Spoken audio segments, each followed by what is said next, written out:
Yo, Manchester City and Liverpool drew 1-1 at the Etihad Stadium earlier today, and in this video I'm going to discuss the game, Jürgen Klopp's team selection, Diaz's disallowed goal, the downside of Trent playing as an inverted fullback, and why I think Phil Foden is overrated. Liverpool seemed a lot more cautious and a tad nervy in the early stages of the game. Depending on how you look at it, you could say it was a patient start or it was a negative start to the game by Liverpool.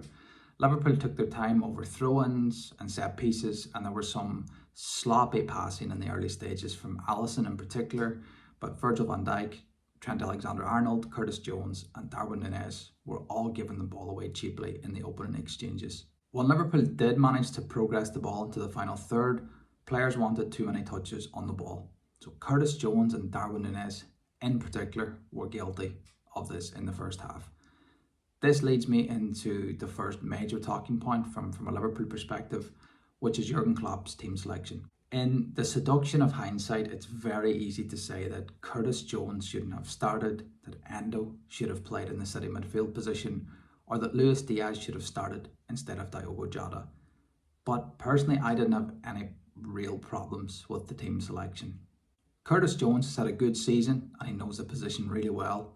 That being said, I wouldn't have had an issue with Gravenberch starting, but Klopp knows this squad better than any of us do. I think we can all agree, or all Liverpool fans can agree, that Alexis Mac Allister is not a holding midfield player.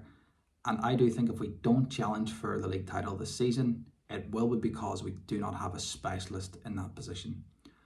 However, as I have said many times in these videos, Endo is not good enough. He struggles to take the ball in the half turn, his passing is erratic, he's quite slow and he dives into tackles a lot. He has had a handful of decent games in the Europa League and the Carabao Cup, but he's miles off the standard required to play in these sorts of games. He's not a terrible firefighter to bring into the midfield when you're trying to see a game out, but he cannot do what Alexis Mac Allister did very well today, remaining composed under pressure, being cool on the ball and threading passes between the lines. Diogo Jota was probably preferred to Luis Diaz because Diaz came back late from international duty. I would have rather seen Cody Gakpo play in that position, his preferred position, but again, I don't think the decision to start Jota was as baffling as some people are making out, and I am not a huge Jota fan. Let's talk about City's goal. Really poor from Alisson initially, who had one of his worst games in a Liverpool shirt, or one of the worst games he's had for quite some time. But even after his dodgy clearance, Nathan Ake goes past Szoboszlai and Trent far too easily, and then Matip, if I recall correctly, just doesn't get close enough to Erling Haaland. He has the time to take a couple of touches and pick his spot, and he finished really well. Darwin Núñez had a good chance earlier in the half, but he wanted too many touches. The difference between having a killer in front of goal and the indecisiveness of Núñez was probably the difference between the two teams at halftime. On to what was probably the only real controversial decision of the game.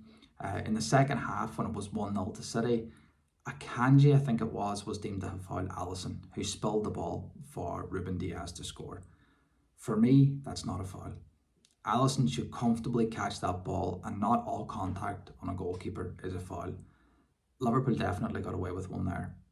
Now, we've complained, and rightly so, about some of the decisions that have went against us this season, but this one went our way in a hugely important game. Overall, City were the better team in this game. They pressed well, they handled Liverpool's front three very well.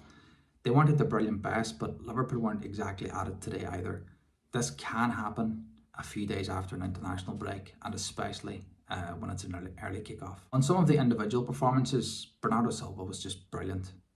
Too many people forget that the last time Kevin De Bruyne had a long-term injury, City still won the league. I think they won it by about 6 points over Liverpool, and Silva was the player of the season.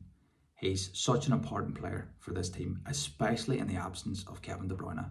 His ball retention, some of his touches, his work rate, his dribbling, his decision making, just everything.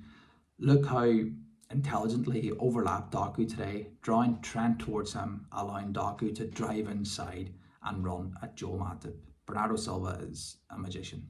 This brings me to one of the downsides of Trent playing as an inverted fullback. He doesn't overlap Salah anymore. which means that Salah is often isolated against the fullback with no runners to draw the fullback away or to create space for him, even to give the fullback something else to think about.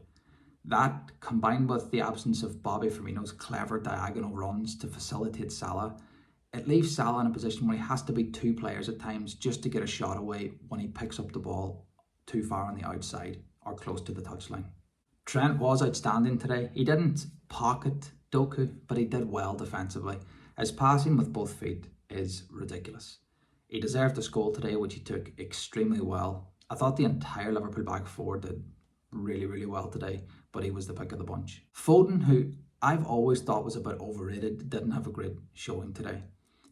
Overheading lots of crosses to the back post far too often, although Doku arguably should have been in the vicinity for some of them. And Foden was making so many poor decisions in key areas of the pitch.